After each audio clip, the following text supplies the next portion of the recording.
ठीक है। वॉइस में बेसिकली हम सीखेंगे क्या भाई, हम केवल एक ही चीज सीखते हैं वॉइस में, वो क्या होती है वर्ब की थर्ड फॉर्म का यूज कैसे किया जाएगा। ठीक है, खाली वॉइस में हमें मेनली किस पे ध्यान फोकस करना होता है, वर्ब की थर्ड फॉर्म का यूज हम कैसे करेंगे, बस केवल हम इतना ही ज़्यादा इसी पे ज़्यादा ध्यान देते हैं। ठीक है, वॉइस को हिंदी में कहा जाता है क्या, वाच्य। ठीक है, अब वॉइस होते हैं हमारे दो हिस्सों में बटे होते हैं, एक को हम बोलते हैं एक्टिव, एक को हम कहते हैं पैसिव। ठीक है, एक्टिव में क्या होता है वो समझिए पहले। देखिए, एक्टिव में एक सब्जेक्ट होता है, उसके बाद कोई हेल्पिंग वर्ब या मेन वर्ब होती है, और उसके बाद होता है हमारा ऑब्जेक्ट। ठीक है, क्या आएगा, ऑब्जेक्ट। अब इसी कंडीशन को जब हम पैसिव में लेकर जाते हैं तो किया क्या जाता है वो समझिए। पैसिव के अंदर होता क्या है, ये ऑब्जेक्ट यहाँ शुरुआत में आएगा। ठीक है, ये ऑब्जेक्टिव केस जो है या ऑब्जेक्ट जो है हमारा वो कहाँ आएगा, शुरू में आएगा, और उसके बाद हमेशा क्या आएगी, हेल्पिंग वर्ब आएगी। ऑब्जेक्ट के बाद हमें ध्यान रखना है क्या आएगी, कोई ना कोई हेल्पिंग वर्ब आएगी। ठीक है, उसके बाद हेल्पिंग वर्ब के बाद ध्यान रखना, क्योंकि वॉइस है तो वर्ब की थर्ड फॉर्म का यूज यहाँ पर किया जाएगा। ठीक है, वर्ब की थर्ड फॉर्म आ गई। थर्ड फॉर्म के बाद ध्यान रखना बाय आएगा या कोई प्रीपोजिशन आएगी, हर बार बाय नहीं आएगा, ये हमें ध्यान रखना है। और फिर आएगा हमारा क्या, यहाँ पे आएगा सब्जेक्ट। ठीक है, फिर हमारा क्या आएगा, सब्जेक्ट आएगा। ओके, इसके बाद होता क्या है, अब ये सब्जेक्ट ऑब्जेक्ट में एक बदलाव होता है, किस चीज में बदलाव होता है, प्रोनाउन में बदलाव होता है। नंबर 2 हमें ध्यान रखना है, प्रोनाउन में क्या होंगे, बदलाव होंगे। कैसे बदलाव होंगे, सुनिए। अगर हम किसी सेंटेंस में सब्जेक्ट की जगह पे आई आया उसे ऑब्जेक्ट बनाएंगे तो वो किसमें कन्वर्ट हो जाएगा, ऑब्जेक्ट में। सब्जेक्ट के स्थान पर अगर आई आ रहा है, ऑब्जेक्ट के स्थान पर आई को लेकर गए तो हम उसे क्या बना देंगे, उसे हम ऑब्जेक्ट यानी वी में कन्वर्ट कर देंगे। ठीक है, उसके बाद हम देखेंगे कि हम जैसे ही किसका यूज करेंगे, वी, और वी को जब ऑब्जेक्ट में कन्वर्ट करेंगे तो उसे किसमें कन्वर्ट कर देंगे, अस में कन्वर्ट कर देंगे। ठीक है, उसके बाद देखिए यू को किसमें किया जाएगा, यू को यू में रखा जाएगा। ठीक है, यू को यू में रखा जाता है। इसके अलावा और क्या बदलाव होते हैं वो समझिए। अगर हमने ही को यूज किया क्या, एज अ सब्जेक्ट, जब इसे ऑब्जेक्ट पे लेके जाएंगे तो किसमें कन्वर्ट हो जाएगा, यू में कन्वर्ट हो जाता है। सी जो होता है वो किसमें कन्वर्ट हो जाता है, हर में कन्वर्ट हो जाता है। इट जो है उसका इट ही रहेगा। दे जो है उस दे को किसमें कन्वर्ट कर देंगे, देम में कन्वर्ट कर देंगे। ये वो बदलाव है जो हम प्रोनाउन में देखते हैं। ठीक है, अब और अगर सारों की बात की जाए कि मेन वॉइस में होता है तो चलिए समझते हैं। ठीक है, इसे हम हटा देते हैं।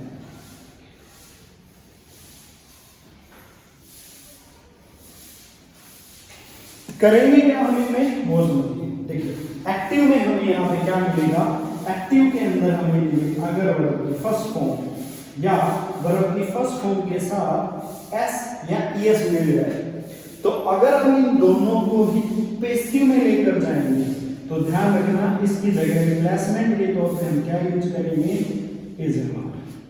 ठीक है, वर्ब की फर्स्ट फॉर्म या वर्ब की फर्स्ट फॉर्म के साथ ऐसे एस आए तो उसके साथ रिप्लेसमेंट के तौर पे क्या दिए जाएंगे, इज एम आर। वो डिमांड करेगा ऑब्जेक्ट क्या है उसके अकॉर्डिंग। ठीक है, इसी के साथ अगर किसी सेंटेंस में डू या डज है तो इन दोनों को भी किस में कन्वर्ट करेंगे, हम इज एम आर में कन्वर्ट करेंगे।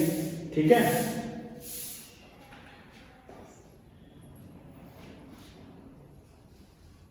अगर आ जाए क्या, वी डू, अगर सेंटेंस में क्या है, वी डू, तो हम देखेंगे इसकी जगह पे किसका यूज होता है, वाज और वर का यूज होगा। ठीक है, अब ये हो क्या रहा है, ये सब कुछ क्या है सुनिए। एक्चुअली हम वॉइस में एक वर्ब की फॉर्म बी उसका प्रयोग सबसे ज्यादा करेंगे। क्या करेंगे, किसी जगह को हम क्या करेंगे, इज एम आर का यूज करेंगे किसी जगह पे हम वाज वर का यूज करेंगे, किसी जगह हम बीन का यूज करेंगे और किसी जगह पे हम बीन का यूज करेंगे। हम पूरे वॉइस में केवल इसी को अच्छे से यूज करना सीखते हैं, ठीक है। अगर ये हमें पता चल जाए कहाँ एग्जीक्यूट करना है, कहाँ लागू करना है, तो हम अच्छे से वॉइस के सारे नियम दिमाग में रख सकते हैं। हम रटेंगे नहीं, समझेंगे कि नियम वो जितने भी रूल बने हैं उन्हें एग्जीक्यूट कैसे किया जाता है, पेपर्स में कैसे एग्जीक्यूशन होती है उन सबकी, ठीक है। अब देखिए डू डज का पास करते हैं, अगर डिड आ जाए नेगेटिव और इंटरोगेटिव में तो भाई बी की सेकंड फॉर्म यूज कर दो, सेकंड फॉर्म को सेकंड फॉर्म से रिप्लेस करेंगे, फर्स्ट को फर्स्ट से रिप्लेस करेंगे। इज हमारा वाली की फर्स्ट फॉर्म थी, ये देखिए फर्स्ट फॉर्म भी है, ये भी फर्स्ट फॉर्म है हमारी। चलिए आगे बढ़ते हैं। अगर किसी सेंटेंस में क्या आ जाए हैज, हैव या हमारा हैड है, ऑब्वियस सी बात है इनके बाद में हमेशा क्या आती है, वर्ब फॉर्म आती है। तो हम जब रिप्लेसमेंट देने जाएंगे तो देखिए होता क्या है, हैज है, हैव है हमारे पास और हैड है, बट कंडीशन ये थर्ड फॉर्म तो यहाँ पहले से गिवन है और हमें थर्ड फॉर्म देनी है, तो हम क्या करेंगे, हम बी की थर्ड फॉर्म का यूज यहाँ करेंगे। ध्यान रखना है हैज एंड हैड इन तीनों के बाद हम क्या लगाते हैं, बीन लगाते हैं और उसके बाद की थर्ड फॉर्म का यूज किया जाता है। फिर इन सब के बाद आगे कंडीशन जैसे इज हमारा क्या है, इसके बाद में क्या आ जाएगी, थर्ड फॉर्म आ जाएगी, वाज वर आएगी, इनके बाद में क्या आएगी, हमारी थर्ड फॉर्म आएगी और इन थर्ड फॉर्म के बाद हम क्या यूज कर सकते हैं, बाय यूज कर सकते हैं, ठीक है। चलिए नेक्स्ट कंडीशन देखते हैं कि अगर क्या है सेंटेंस की एक्टिव में is am are I plus इनके साथ हमें पता है वर्ब के फर्स्ट फॉर्म के साथ क्या आता है, आईएनजी, तो इन्हें जब रिप्लेसमेंट दी जाएगी तो हमें तो आईएनजी हटाएंगे ना, आईएनजी हटाएंगे तभी तो थर्ड फॉर्म लेके आएंगे। तो आईएनजी हटाने के लिए हम क्या करेंगे, इज एम आर को तो यहाँ पुट कर दिया, ठीक है, ये तो हमने यहाँ पे पुट कर दिए। अब इसके बाद हम करेंगे क्या, आईएनजी को हटाएंगे। हमने किया क्या, ये देखिए बीइंग का यूज कर दिया, क्यों, हमने आईएनजी हटा दी ना उससे, और फिर उसके बाद हम क्या लेके आएंगे, वर्ब की थर्ड फॉर्म लेकर आएंगे यहाँ पे। चलिए नेक्स्ट अगली कंडीशन ये है कि अगर वाज वर आए, क्या आए, वाज वर, और वाज वर के बाद वर्ब की फर्स्ट फॉर्म के साथ आईएनजी आए, ठीक है, हमें तो वही करना है। फिर से क्या करेंगे, आईएनजी को फ्री करेंगे, वाज वर को यहाँ पुट किया, ठीक है, और उसके बाद बी के साथ क्या पुट कर दिया, हमने आईएनजी पुट कर दिया और इसके बाद हम थर्ड फॉर्म ज्यादा है यूज कर देंगे, ठीक है। ओके अगली कंडीशन क्या है, देखिए भाई जितने भी मॉडल्स होते हैं, मॉडल्स के बाद हमेशा क्या आएगी, एक्टिव में, एक्टिव सेंटेंस में क्या आएगी, फर्स्ट फॉर्म। जैसे ही हम कहाँ जाएंगे, पैसिव में जाएंगे, किसमें कन्वर्ट कर रहे हैं, पैसिव में कन्वर्ट कर रहे हैं, तो हम क्या करेंगे, मॉडल्स, मॉडल्स के बाद हम बी को यूज करेंगे और बी के बाद हम इजीली क्या यूज कर सकते हैं, वर्ब की थर्ड फॉर्म को आसानी से यूज कर पाएंगे, ठीक है। चलिए नेक्स्ट अगली कंडीशन समझते हैं भाई, आगे क्या होगा, सोचिए एक्टिव में अगर टू के बाद बी बना है, क्या हम सबको पता है कि टू के बाद हमेशा वर्ब के फर्स्ट फॉर्म आती है, तो जब हम जब पैसिव कन्वर्ट करते हैं तो to plus be plus verb की थर्ड फॉर्म, ये कॉन्सेप्ट हो जाएगा। अब ये सारी चीजें हमें पता तो चल गई, लेकिन इन्हें लागू कैसे किया जाएगा वो समझिए, एक एक रूल और फिर उनके कुछ एग्जांपल्स, ठीक है। देखिए कुछ एग्जांपल्स समझते हैं।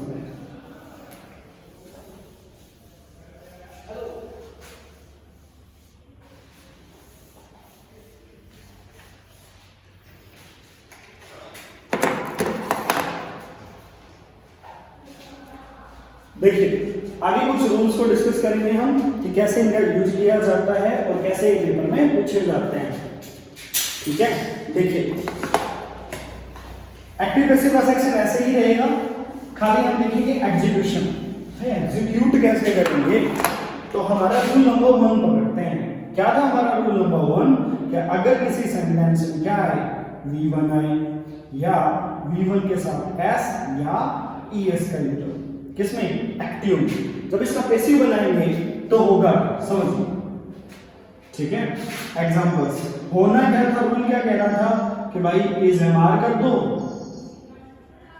प्लस वर्ब की थर्ड फॉर्म दे दो, सब्जेक्ट ऑब्जेक्ट तो वही रहेंगे, तो समझिए ही गिव्स मी, ठीक है। अब इसका जब पैसिव बनाएंगे तो ये क्या था, ऑब्जेक्ट था, इसका क्या बन गया, आई। ये प्रोक्लिफर फॉर्म के साथ ऐसे एस का यूज किया गया था, एंड थर्ड फॉर्म के रूप में क्या आएगा, गिवन। फिर उसके बाद हम किसका यूज करेंगे, बाय का, ये हमें ध्यान रखना है, ठीक है। हमने इसके साथ बाय का यूज कर दिया, फिर उसके बाद क्या आएगा, हिम। ई का कन्वर्जन किसमें हो जाएगा, हिम में, ठीक है। चलिए नेक्स्ट नंबर 2 से समझते हैं। अगला है दे ईट एन एप्पल, ठीक है। अब हमने देखा ये है हमारा क्या, एक ऑब्जेक्ट है, इसके अंदर हम क्या अप्लाई करेंगे, यहां से लेके आएंगे, एन एप्पल इज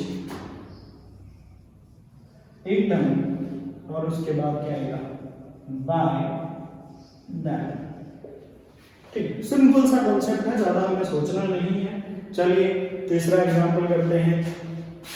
अब भी किसी को समझ में नहीं है, हो सकता है डाउट, तो चलिए आई, सिंपल से एग्जांपल से बिल्कुल, आई रीड हिज बुक, ठीक है। देखिए अब इसे एग्जीक्यूट कैसे किया जाएगा, ये पूरा सेक्शन उठेगा, तो हिज बुक, क्योंकि ये पूरा ही ऑब्जेक्ट है ना भाई, हिज बुक इज रेड, भाई स्पेलिंग सेम होती है, खाली प्रोनाउंसिएशन में बदलाव होते हैं, ठीक है। तो आप इस चीज को लेकर कंफ्यूज मत हो। फिर क्या आएगा, बाय, फिर यहां पे देखिए क्या है, आई है ना, तो इसका क्या हो जाएगा, मी हो जाएगा, ठीक है। चलिए अब थोड़ा सा आगे बढ़ते हैं। देखिए वो डूडल्स का फंडा देखते हैं कैसे यूज होता है भाई, उसको भी तो देखेंगे ना, तभी तो काम चलेगा हमारा। देखिए उसका यूज कैसे किया जाता है, देखिए ये है हमारे पास डूडल्स, और हमने कहा था हम इन्हें कन्वर्ट करते हैं किनमें, एज एम आर, इनके बाद हमेशा क्या आएगी, वी1 आएगी, हम यहाँ पे क्या करेंगे, वी3 करेंगे, और बाद में लगाएंगे बाई, और फिर हमारा सब्जेक्ट आ जाएगा। चलिए देखते हैं कैसे यूज किया जाएगा। अब इनका प्रयोग दो चीजों में होता है, एक तो नेगेटिव, एक इंटरोगेटिव, दोनों ही देखते हैं कि भाई देखिए example, he does not allow me, negative हो गया ना, डज भी आ गया। लेट्स सी देखते हैं कैसे होता है। तो हमने आई का तो मी का तो बना दिया आई, उसके बाद क्या आ जाएगा, एम, उसके बाद नॉट, थर्ड फॉर्म हमने यूज कर दी अलाउड, फिर आ जाएगा बाय, और ही का कन्वर्जन इसमें हो जाएगा हिम में, ठीक है। तो ये इसका बेसिक सा कॉन्सेप्ट है जो हमें यूज करना है, ठीक। आगे समझते हैं आगे कैसे होगा, कुछ और एग्जांपल देखते हैं। आई डू लाइक इट, ठीक है। इसका मतलब I do not like it, हमें नेगेटिव बनाना है, तो हम इसको कैसे करेंगे, ये इट है, इट यहाँ पे आएगा, इट के साथ हमें क्या यूज करना है, इज नॉट लाइक, फिर बाय, और फिर उसके बाद क्या आ जाएगा, ही। ध्यान रखने वाली बात ये है कि ये दोनों भाई साहब गायब हो जाते हैं, दोनों के दोनों हटा दिए जाते हैं। सिंपल सा कॉन्सेप्ट है, इससे ज्यादा हमें कुछ सोचना नहीं है, ठीक है। आई होप आप लोगों को समझ में आएगा। आज के लिए इतना ही, थैंक यू।